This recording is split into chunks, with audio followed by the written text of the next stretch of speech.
Hey, I'm Steven Sprinkle. This is MorningBit. Let's get to it. Top 3 things that I think are important today for Bitcoin. The first of which is Ukraine has issued new regulation around Bitcoin and other digital currencies, basically saying that they need to fall in line with its existing exchange and financial funds transfer regulations that have been established. And more specifically, why I think their regulation is important is because of Article 15 in that regulation that says that any new digital currency or any digital currency that's starting to be propagated needs to fall in line with their existing regulation. And why that's intrinsically important apart from their existing regulation and other regulation that's been in play with other jurisdictions is because once you start restricting the actual initial creation and propagation, you have issues with creating truly decentralized digital currencies, because in order to implement those more onerous reporting capabilities, you can't really have a truly decentralized structure. You need to have some authority over top of it.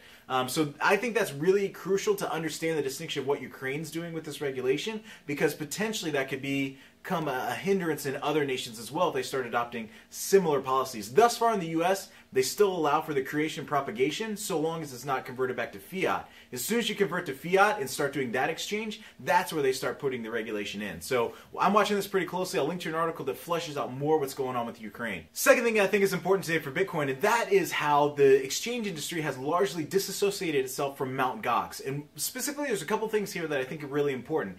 One, the price overall, how the correlation between the price that Mt.Gox has applied has started to drift from the overall exchange rate that's been applied at other exchanges. Now, we've seen largely a correlation thus far between the broader exchange industry and Mt.Gox, but now we're starting to see significant divergence. And in the mainstream outlets, you've largely seen a high-level disassociation and discrediting of Bitcoin overall because of one bad player. But within the community, there's an intelligence there that understands there's a difference between the currency and the players inside of that space.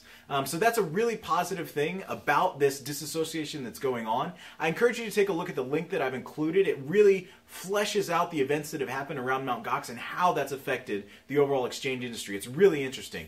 And then the third thing that I think is important today for Bitcoin is a product called historyofbitcoin.org.